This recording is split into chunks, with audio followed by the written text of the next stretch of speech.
could you do this to me? After everything! I hate you! They say marble remembers footsteps. If that's true, then the lobby of Springfield Memorial, polished to a mirror sheen, veined like frozen lightning, remembers the day Karma showed up wearing vintage Chanel and a Harvard tie. I'm Olivia Harrison, 37, mother to a son you've probably seen in the news. 20 years ago, my parents called me a disgrace, handed me a suitcase, and timed my childhood on a clock set to 10 minutes. Today, those same people stood beneath a chandelier the size of a small galaxy, telling a receptionist they were here to see their grandson, Dr. Wei Harrison, chief of cardiac surgery. The words hung in the air, glittering and heavy, as if the crystals themselves wanted to listen. You, my mother's Birkin perched on her forearm like armor. My father kept checking the time on his Patek Philippe, as if punctuality could restore the past they'd burned. They had come dressed not to meet a person, but to meet a brand, Harrison, the name they'd polished for generations. They never imagined that the only name that mattered today belonged to a woman they had never invited into their home, a widow with a cashmere coat and a teacup poodle who would write the terms of our future with more love and more legal foresight than all their country club advisors combined.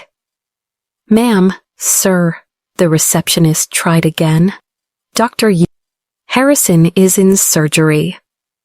The line did not comfort them. It rarely comforts the powerful to be told that someone else's time matters more. Visitors paused. Nurses moved like river water around boulders. A phone lifted. Red light. Recording. I arrived with Lance beside me, his file case tucked under his arm the way some men hold roses. When security glanced my way for permission, my mother's eyes cut to my hand. The ring there, simple and sure, told her something she didn't plan on learning. The instant she realized how little control she had left, her face flickered, first confusion, then fury, then a performance smile she'd practiced in 1,000 mirrors. You know the feeling before a storm when the air grows taut and everything brightens? That was the lobby. And because a story must keep you until its last, I'll tell you this much now. The storm had been forecast 19 years earlier in a room with imported Italian marble, a chandelier that cost more than a car, and a family portrait propped on a mantel like a promise no one intended to keep. October 2004. The heat came on late that year, so the house held a chill like an expensive secret. I stood in our living room, a white cigarette of a pregnancy test clutched in my hand. Positive. The second test agreed. The third believed them both. I remember noticing how the chandelier threw light into corners, prisms where dust pirouetted, and thinking how impossible it was that beauty could coexist with terror. My mother spoke first, her voice the sharp edge of winter. You're lying. She said the word the way a surgeon says tumor precisely, clinically, as if diagnosis could cure the fact of me. No daughter of mine would be so common. My father did not raise his voice. He never would. Men like him saved volume for applause. He walked to my room, 7 calm steps, measured like a metronome, and returned with the suitcase they'd bought for campus tours. He set it by the door. 10 minutes, he said, adjusting the Yale ring that had always felt like a third wedding band. Take what fits. Leave your keys on the table. Dad, please. I didn't cry yet. When begging fails, tears feel wasteful. You're not our daughter anymore. He flipped the family portrait face down. Our linen shirts, the matching smiles, the sanctioned happiness gone with a gentle thud that sounded like the word final. My mother examined her manicure as if grooming was a moral high ground. Don't call us. Don't come back. We'll tell everyone you're studying abroad. A fiction to preserve a fiction. Reputation first, then the body of their real child among the wreckage. I thought of Owen, the boy whose promises bloomed like summer vines, climbing without roots. He'd already been admitted to Stanford.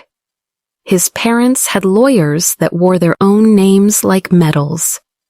By the time my third test dried, he had blocked my number. That's the thing about certain futures. They are made of exits. 10 minutes to unwind 17 years. I took jeans, 3 sweaters, a stack of underwear, and the necklace my grandmother had given me, forgotten by them, remembered by me. $227 from my jewelry box, because a girl learns to count the moment the adults stop. I set the keys on the table. The lock behind me clicked like a gavel. In that sound, a judge. In that absence, a sentence. Riverside Park is where love confessed itself the first time. Owen's lips tasting like citrus gum and rain. It is also where I slept the night they taught me blood has terms and conditions. Benches do not pretend to be beds. They are honest, cold, hard, public. By sunrise, I had a map of the slats pressed into my skin and a plan made of nothing but surviving the next hour. I tucked my suitcase under my legs and pretended it could keep me warm. Across the water, the city looked like a vow someone else had made. On the third morning, a shadow fell over me. Not the kind men cast when they want something, or cops cast when they want you to move. A gentler eclipse, soft wool, lavender, the click of small nails on concrete. Child, the woman said, her vowels round and velvet. You're going to freeze to death out here. A poodle peered at me with cataract-clouded patience. I lied the only lie that felt like dignity. I'm fine. My teeth confessed betrayal with a chatter. She studied my face, then my belly. She knew. Some women read timetables from the tilt of your body. Come, she said, and held out a hand that smelled like lemon soap and bread dough.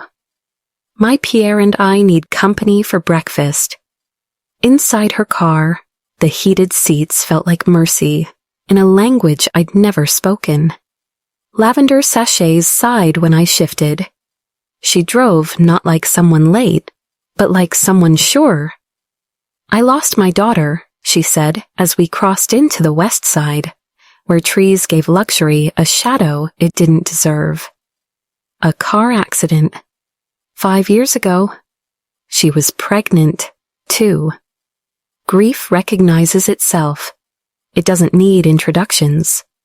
When we reached her home, a house that sprawled with the unself-consciousness of wealth, I failed not to cry. She led me past portraits of people who looked like her and placed me inside a room that felt like a held breath released. In the corner, a Pottery Barn crib. In the closet, maternity clothes with tags still on, different sizes as if someone had made a plan for growth that never happened. This is yours now, she said, voice steady. No questions, no conditions. Everyone deserves a second chance. Why?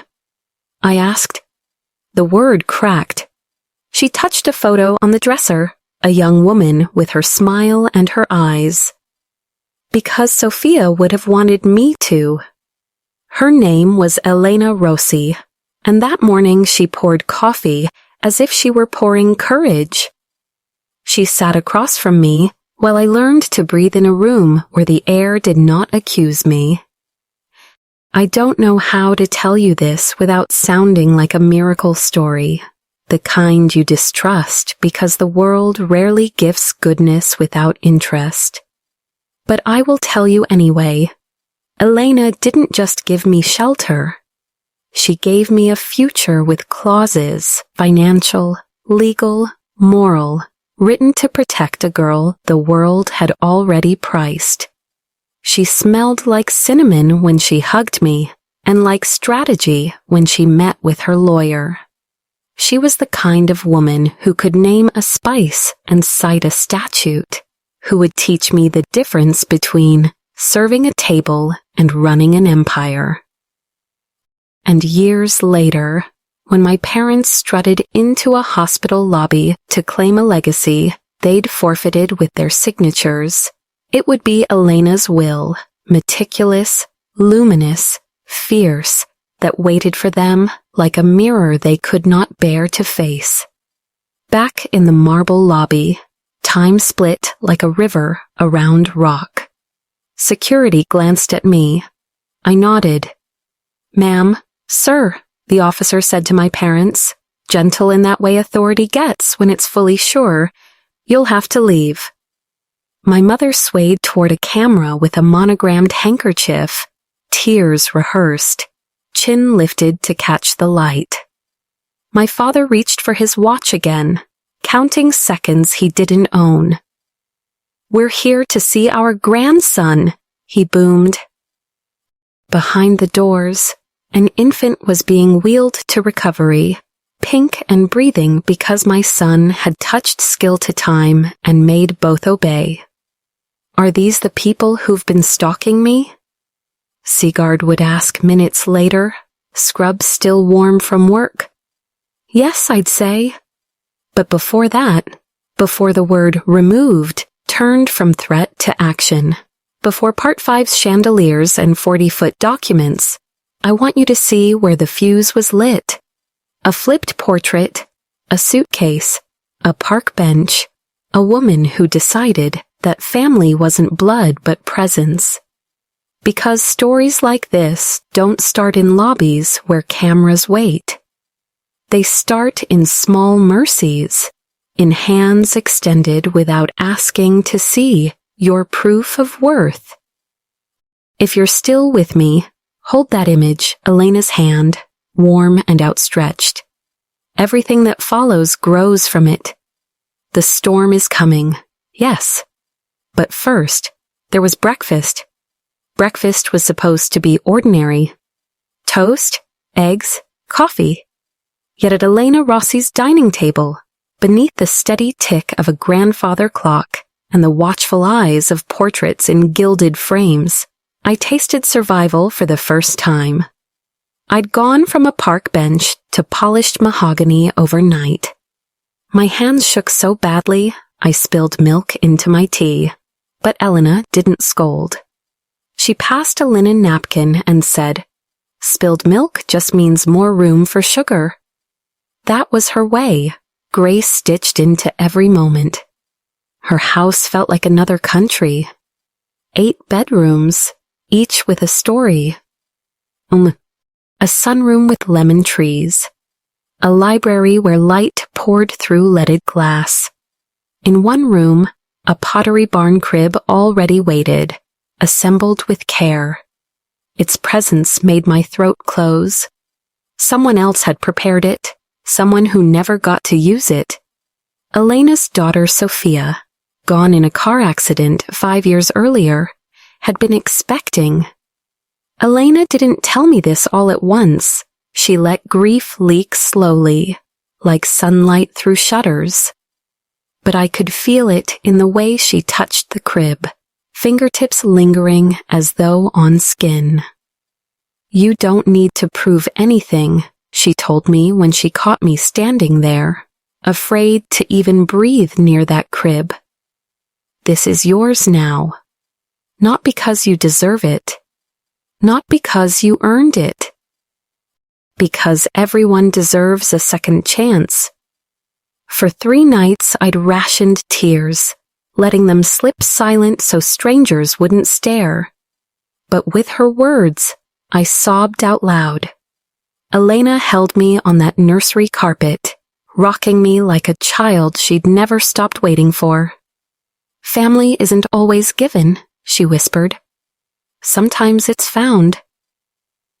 That winter, Springfield vanished under a February blizzard.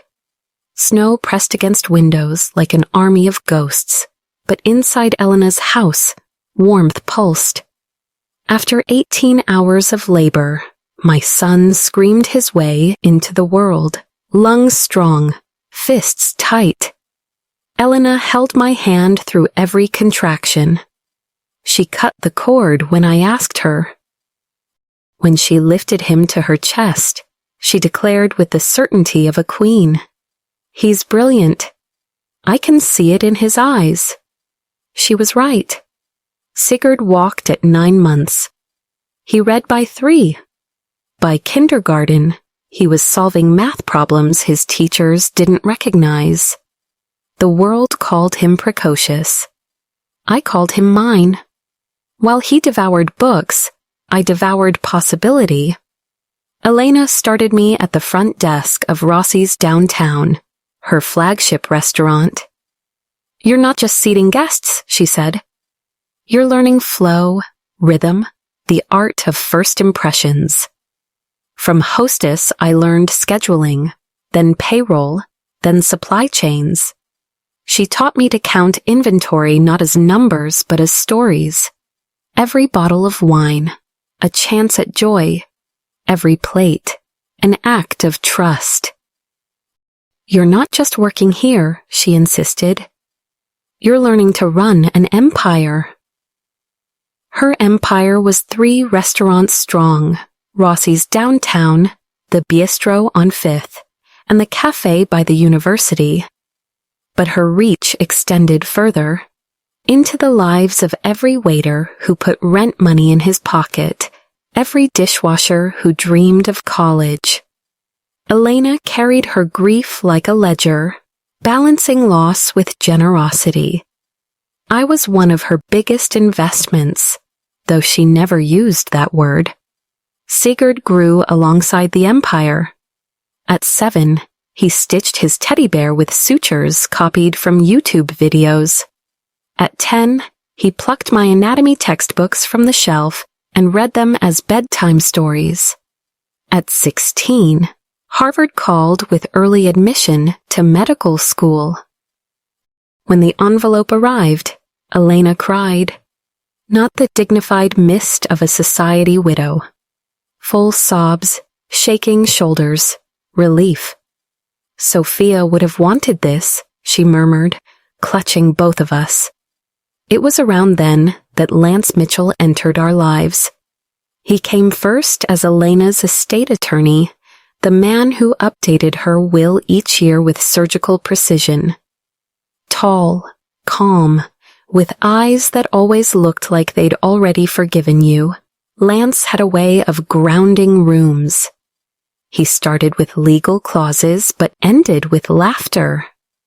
"Your son is remarkable," he told me once over coffee. "His grandmother deserves the credit." I wasn't talking about Elena, he added, and I flushed in a way I hadn't in years. He and Elena spent hours reviewing provisions, clauses that sounded paranoid until life proved her right. "Protect the family you choose," she said, tapping her pen against each page. She anticipated everything, even people crawling back 2 decades later when success smelled sweeter than blood. Those provisions would become the sword we lifted when the Harrisons returned. But for now, they were lines in a document, tucked into a safe I barely understood. And so life spun forward. Blizzards and birthdays, late-night study sessions, restaurant openings.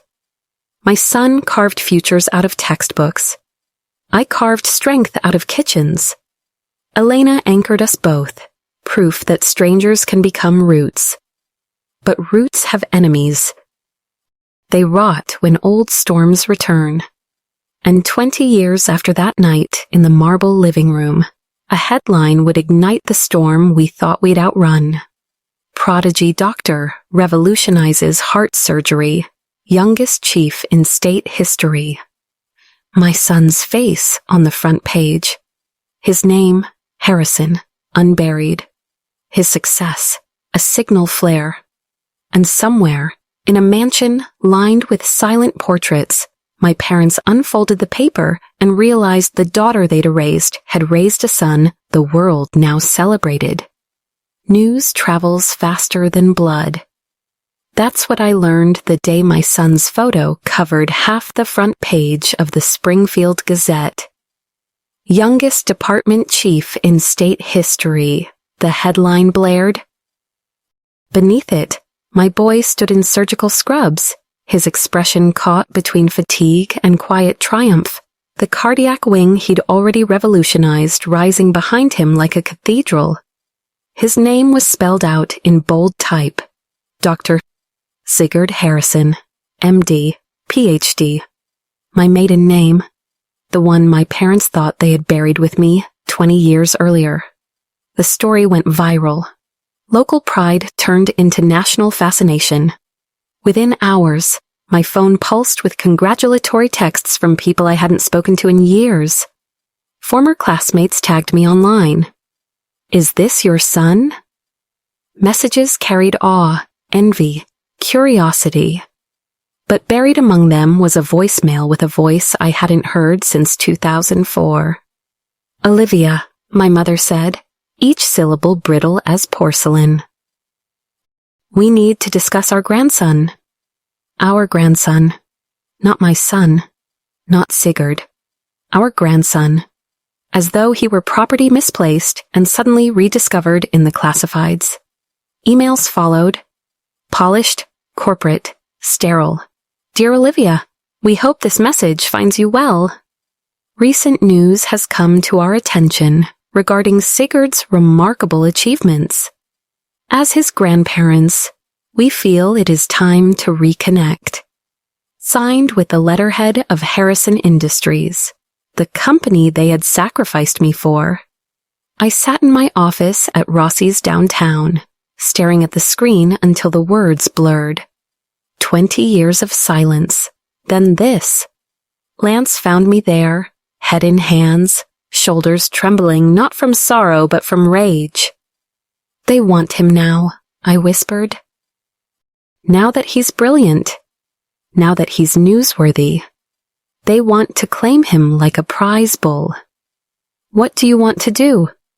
Lance asked, his tone calm, but his eyes searching mine. "Make them disappear again." "Then let's make sure it sticks this time."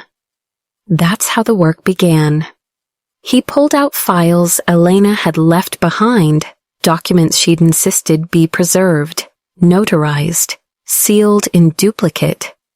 The emancipation papers my parents had signed that night, their signatures sharp and deliberate, and the clause almost poetic in its precision.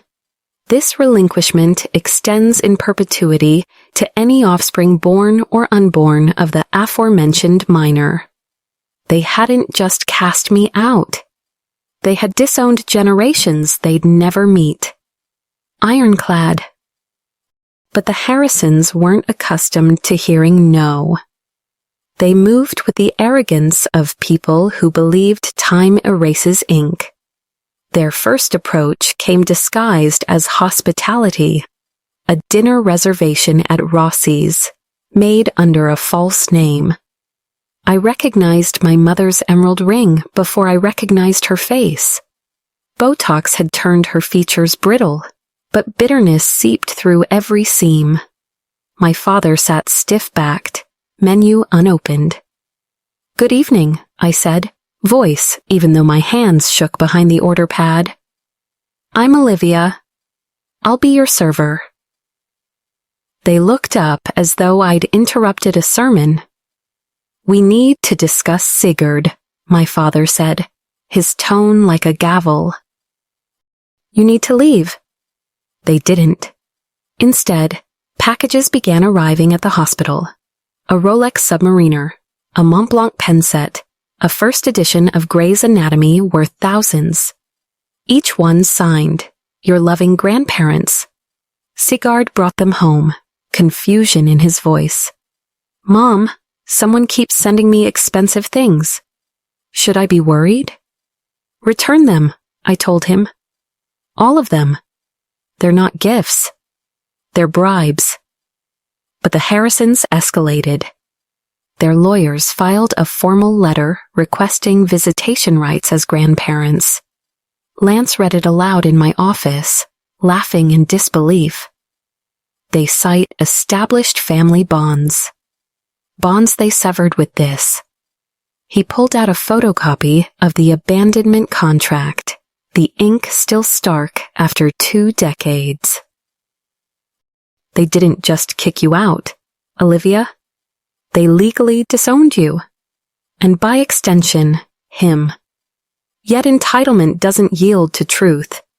They hired a private investigator to follow my son's routine. They contacted the hospital board, parading themselves as Dr. L.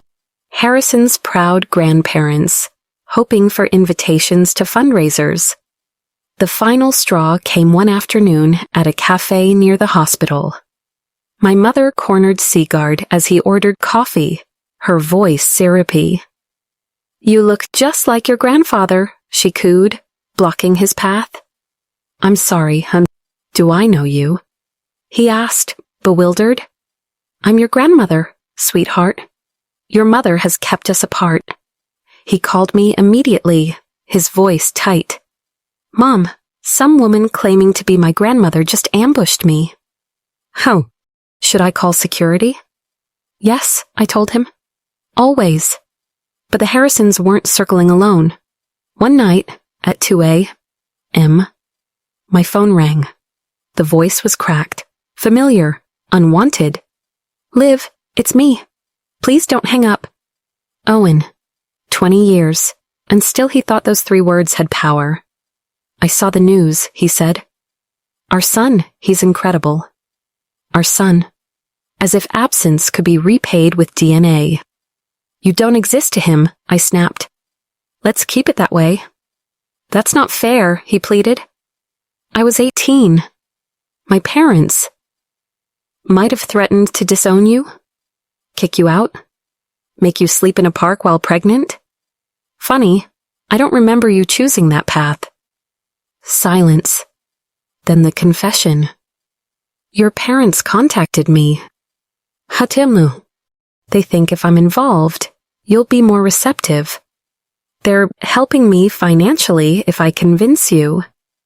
The admission sat between us like a weapon. My parents had hired the boy who abandoned me to manipulate me again. When I hung up, my hands shook with fury. But Lance, ever calm, saw opportunity.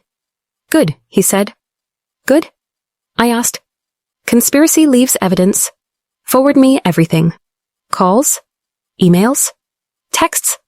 Elena was very specific. Document everything. By dawn, Owen's email arrived. Long, self-pitying, CC'd to my parents. I just want to know him. He's my blood. And there, buried in his signature, the line that confirmed everything. Consultant, Harrison Industries Family Relations. They'd actually hired him. Elena had been right all along. Family isn't blood. Family is choice. And some choices, once made, can never be undone. The next battle didn't happen in a courtroom or boardroom.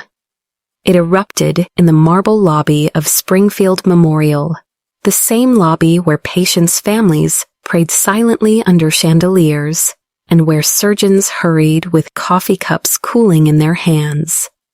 My parents arrived with all the arrogance of royalty, announcing themselves not as Robert and Margaret, but as the Harrisons of Harrison Industries. They demanded to see their grandson, their voices echoing through the atrium as though the hospital itself were their boardroom. Security tried diplomacy. "Ma'am, sir, Dr. Harrison is in surgery." "Then we'll wait," my father declared, planting himself on the leather bench as if the hospital were a stock he had just acquired. My mother pulled out her monogrammed handkerchief and dabbed dry eyes, her performance carefully choreographed for the strangers who'd begun recording. And then the doors swung open. Sigard emerged still in scrubs, his face pale with the exhaustion of saving a child's life. He saw the chaos, the phones, the elderly couple feigning grief in designer suits. "Are these the people who've been stalking me?" he asked. "Yes," I said. "Then I want them removed." The command came not from anger but clarity. He turned his back and walked away. My parents, unaccustomed to dismissal, stayed rooted until security escorted them out. But the Harrisons were never ones to lose quietly.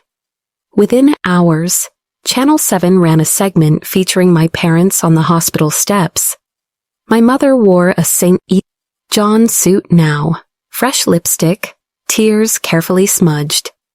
20 years ago, we reacted poorly to our teenage daughter's pregnancy, she told the reporter, voice trembling like a violin. But we forgive her. We just want our family back together. Forgive me. The gall of it nearly suffocated me. My father, in his Harvard tie, declared he was incredibly proud of his grandson, though he had never once watched him grow, study, struggle. "It's in his blood," he boasted. The comments online were merciless. Family is everything. Why keep a son from his grandparents? Forgiveness is divine. Even friends at Rossi's whispered when they thought I couldn't hear. 20 years is a long time to hold a grudge. A grudge. As though abandonment while pregnant were equal to forgetting a birthday. The hospital administration called me in. "Doctor." Morrison fiddled with his Mont Blanc pen as he leaned across the polished table. "Olivia, the Harrisons have donated $12 million to this hospital. The board is concerned about optics. Perhaps one supervised meeting could resolve matters. Would you ask a patient to shake hands with the disease that nearly killed them?" I shot back. He shifted uncomfortably, but the message was clear. Power bends institutions. At home, Lance spread documents across our dining table like a general arranging maps.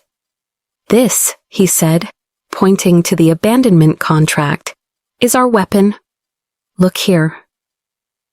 His finger tapped clause 6, the one Elena had highlighted years ago. This relinquishment extends in perpetuity to any offspring born or unborn. They can't claim him, Lance explained. Legally, Sigard isn't their grandson. They ensured that themselves. He unlocked Elena's safe, the one she'd made me memorize with a combination. Uzo 7/23/2005, the day Sigard was born. Out came the leather-bound will, updated annually. On page 7, paragraph 4, Elena's foresight burned like prophecy. Should any biological family member who abandoned Olivia Harrison or her son attempt to claim relationship or assets after success, they shall be permanently barred from inheritance. She had known. From the first night she saw me on that park bench, she had known this day would come. And then Lance pressed play on an iPad. Elena's voice filled the room, recorded months before her death, still steady despite the cancer. "If you're watching this, Robert and Margaret Harrison have crawled out from whatever rock they've been hiding under. Hello, I'm Mr. And Mrs. Harrison? Yes, I know who you are. I know about the suitcase, the 10 minutes, the portrait you turned face down. You threw away a treasure. I found her. She became my daughter. Sigard became my grandson. And you're nothing. Ghosts. Her words wrapped around us like armor. Even in death, Elena was still protecting us. But Lance wasn't finished. He clicked through emails Owen had forwarded, messages proving collusion with my parents. 10% of assets recovered. Push the right buttons about missed father-son moments. The evidence was damning. Conspiracy, Lance said simply. They've built their own noose. We just need to decide where to tighten it. I thought of the gala, Springfield Memorial's annual fundraiser, 500 guests, cameras everywhere, the perfect stage. We invite them, I said. Invite them. Lance raised an eyebrow. Yes, I replied, the resolve crystallizing inside me. Elena left us the weapons. Now we choose the battlefield. In that moment, the plan formed as cleanly as a scalpel's cut. We would not hide. We would not beg. We would expose them in the one arena they valued most: public opinion, reputation, legacy. The gala would glitter with chandeliers and white orchids. And under that beauty, we would lay bare the truth. The ballroom looked like a promise. Crystal chandeliers raining light, white orchids trembling in vases, tablecloths stretched flat as vows. People smiled in rehearsed kindness, while servers moved like clockwork beneath the glow. Table 1 was arranged like a small court, my parents sitting as monarchs in a play they thought they'd already written. My mother wore her vintage Chanel as armor. My father kept glancing at his watch, as if timing could buy dignity.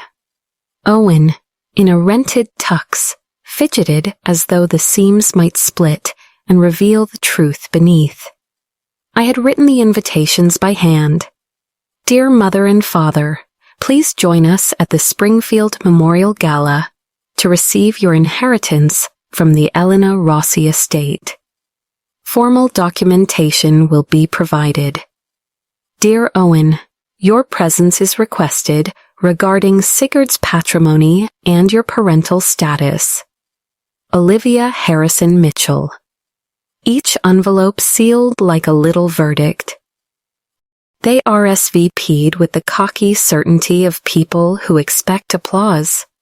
Sigard walked on stage in scrubs and silence filled the room, not the awkward hush of a man uninvited, but the respectful breath of those who understand that a life earned is a life deserved.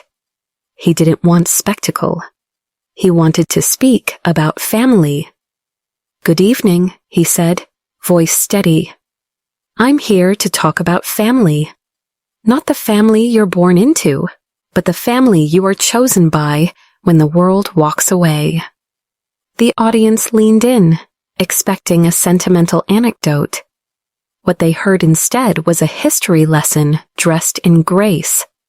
On the LED screen behind him, an image appeared.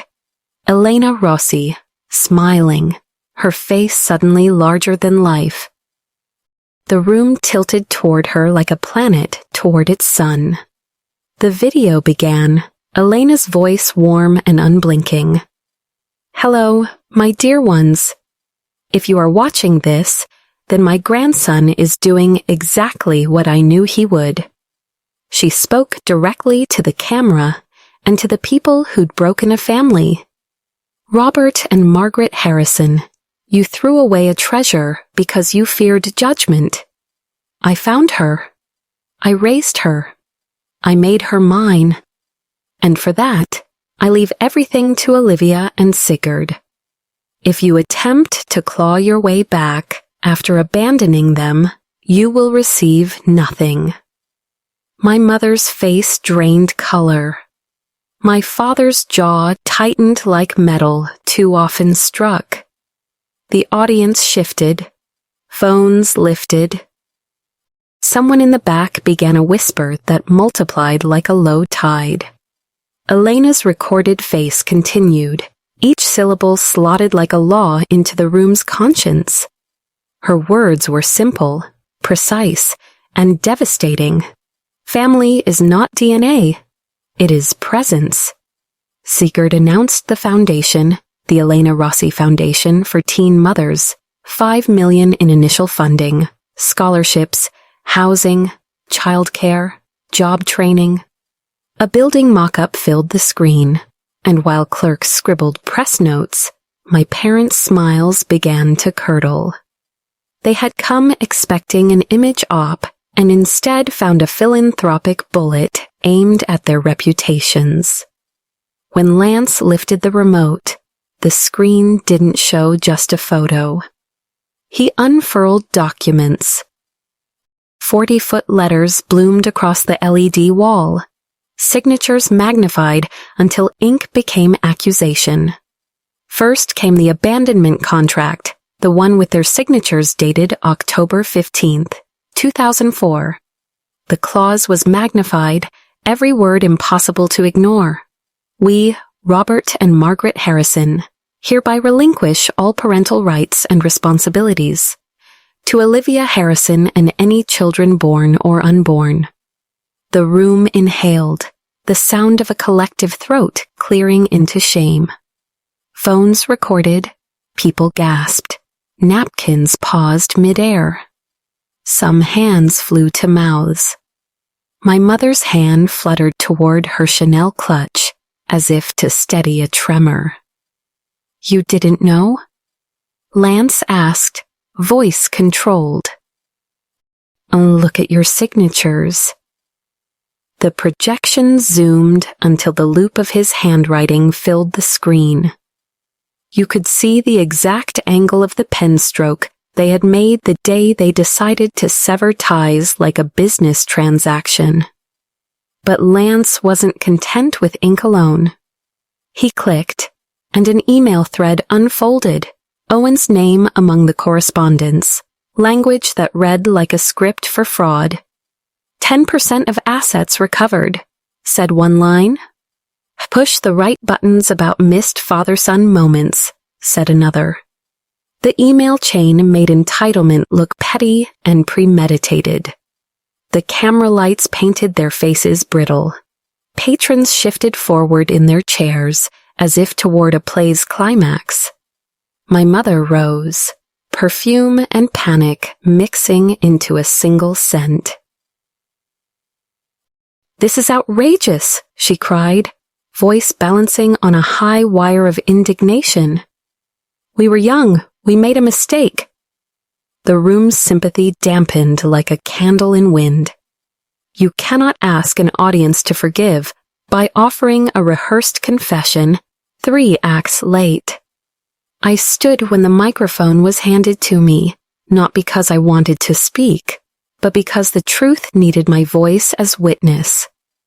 You gave me 10 minutes, I said, each word deliberate, to gather 17 years of costume and memory. You set a suitcase by the door and turned our portrait face down. You told your friends I was studying abroad while I slept on park benches. The crowd went quiet the way the ocean goes quiet before a wave breaks. I told them about the chandelier and the marble and the exact way my father adjusted his Yale ring. I told them that for 3 nights I learned to ration tears, and that for the first time in months, someone, Elena, had chosen to see me. I let the room hold the picture of a pottery barn crib waiting in a widow's house, of a woman who taught me to read ledgers and not be owned by shame. When I finished, a woman at the back began to clap, softly, then others joined until a chorus rose, imperfect and human. Applause matters. It was an affirming sound. the kind that replaces what was taken with community's embrace. Owen tried to stand, his voice small and suddenly earnest. "Liv," he began, but Sigurd's hand on the podium cut through him without anger. "Mr. Blake," Sigurd said, "I have seen your work. I have also seen your absence. Whatever choices you made, I appreciate the life you carved elsewhere, but that is not my life." Owen's face moved from defiance to a shade of humiliation that no tailor could fit. At table 1, my parents' faces betrayed more than words could. The society they'd built, the clubs, the plaques, the Harrison Industries banners, meant little in that moment where moral ledger trumped corporate balance sheets. People can admire money, but contempt for cruelty travels faster than cash. And then the cameras turned. Live feeds caught every blink and stutter.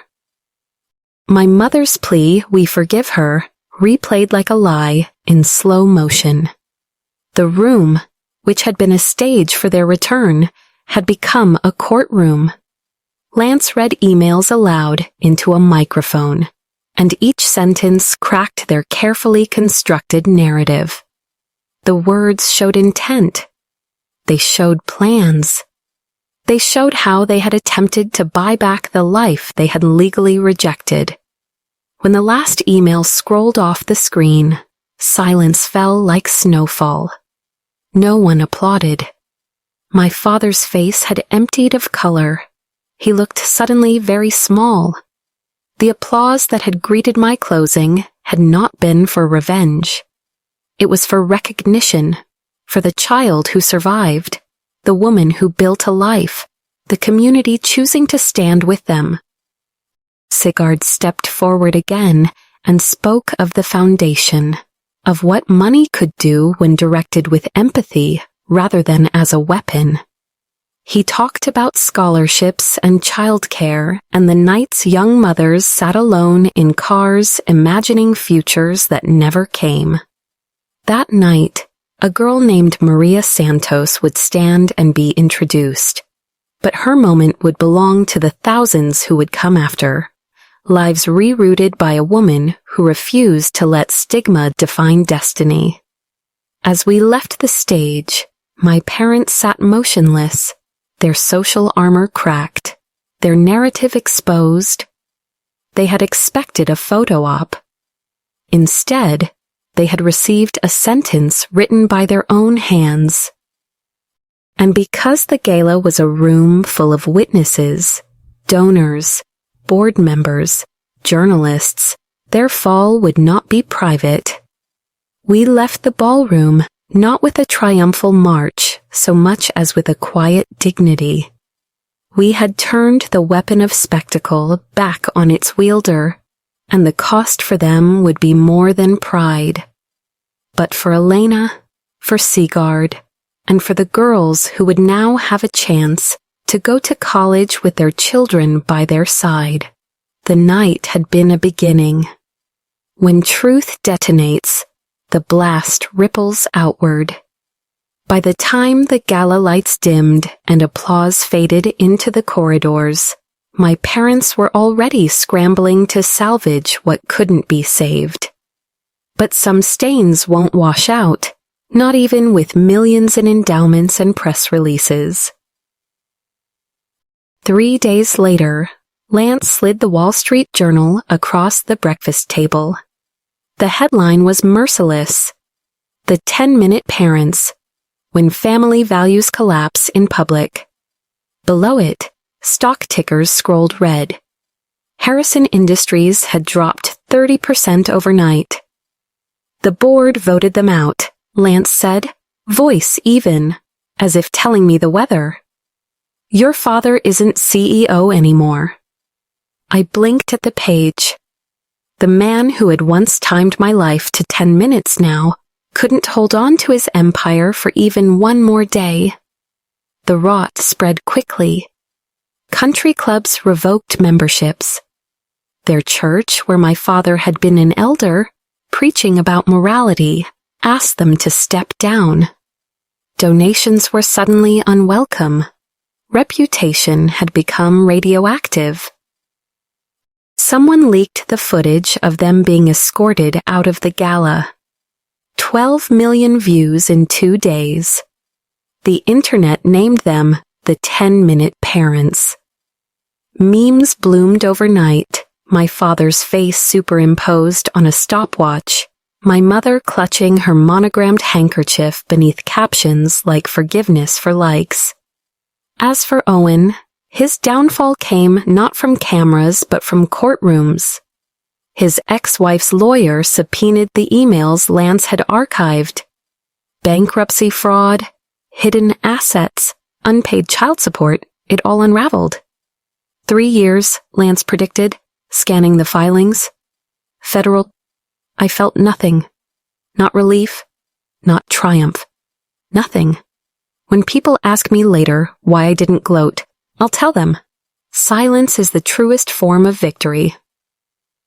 But for us, life wasn't silence. It was full. 3 weeks later, Sigard came home with dark circles under his eyes, collapsing on the couch after a 16-hour shift. "Mom, I saved 3 lives today," he said casually, like it was the weather. He spoke of valves, arteries, tiny hearts. I only saw the 17-year-old girl who once curled on a park bench, and the man he had become because someone, Elena, had refused to let me vanish. That night, around the dinner table Elena had bought decades earlier, we carved roast with her Waterford crystal on the sideboard and fresh orchids beneath her portrait. We laughed, we argued over seasoning, we told stories. And when the laughter slowed, I pulled a ring from my pocket. "Lance," I said, voice shaking but steady, "will you make this official?" He nearly dropped his wine. "You're supposed to let me propose first." Elena always said I should speak up for what I want, I answered, sliding the ring across the table. Sigard burst out laughing, real and boyish, the way he had when he was 5. Lance took the ring, slipped it on, and kissed my hand. Yes, absolutely yes. No audience, no stage, just us. The family Elena had built out of choice, not blood. Meanwhile, in Arizona, my parents moved into my aunt's guest house. From a 7-bedroom mansion to a borrowed 2-room exile. From charity galas to whispers at the grocery store. Every institution they'd once valued, church, board, society, had rejected them as they once rejected me. When Lance told me, I didn't smile. I simply nodded. "Some choices," I said softly, "can't be undone." And yet, as Sigard lifted his glass that night to toast, I realized something Elena had tried to teach me all along. While some choices ruin, others redeem. And redemption, when chosen daily, can build a life stronger than marble, louder than headlines, and more permanent than legacy. 6 months later, the Rossi Foundation's offices smelled of new paint and possibility. The mock-ups we once unveiled at the gala now stood in brick and glass. The Elena Rossi Center for Young Mothers. A foyer lined with photographs of women who had survived abandonment greeted every visitor. Beneath Elena's portrait hung a bronze plaque. Family is not blood. Family is presence. The first scholarship recipient, Maria Santos, had already moved in with her baby girl. She was 17, the same age I'd been when my parents turned the lock behind me. Except Maria had a key of her own, a crib waiting, and tutors helping her prepare for pre-med. The day she stood in front of donors, her infant perched on her hip, tears streamed down her face. "I thought my story was over," she whispered. "But here, It's beginning. The ovation nearly lifted the roof. At home, our dinners became sacred ritual. Sigard carved the roast with surgical precision, the way Elena had taught him. Lance poured wine, teasing me about stealing his proposal. And I, for the first time in 2 decades, let myself laugh without fear of interruption.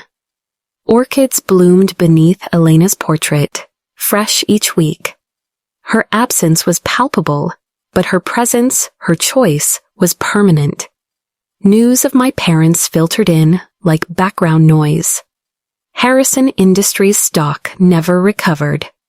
My father, once worshipped for his decisiveness, was now a cautionary tale in business schools. My mother, who had once orchestrated every party down to the napkin folds, was now seen walking through an Arizona grocery store in anonymity, her Birkins sagging under the weight of irrelevance. Owen served 18 months, not 3 years, but came out broken, stripped of the arrogance that had once made him abandon me. They became ghosts, just as Elena had predicted. And me? I was free. Free in a way that doesn't roar but sighs. Free in the daily choices, family dinners, scholarships awarded, babies placed in safe cribs that no lawsuit or scandal could erase. Sometimes I visit the gazebo in Riverside Park, the one where Owen first kissed me, and where I later slept with my suitcase as a pillow. I sit on that bench and let memory run its course. The girl who once shivered there, alone and unwanted, is gone. In her place stands a woman whose son holds hearts in his hands, whose partner stands steady at her side, and whose life is proof that blood can fail but love can rise. If you've listened this far, I want to thank you. Stories like mine aren't just about revenge or justice. They're about survival, resilience, and the stubborn belief that family is something we build, not something we're handed. If you've ever been cast aside, know this: you are not disposable. There is a future waiting for you, one brick, one choice, one act of kindness at a time. Please, if this story resonated, take a moment to like and subscribe. It helps others find these words, others who may be sitting on their own cold benches tonight, wondering if they matter. Comment family if you believe, as I do, that real family is chosen, not forced. And most of all, wherever you are, whether in a quiet kitchen or a noisy city street, I wish you health, peace, and the kind of love that shows up when the world walks away. Because in the end, that is the only inheritance that lasts.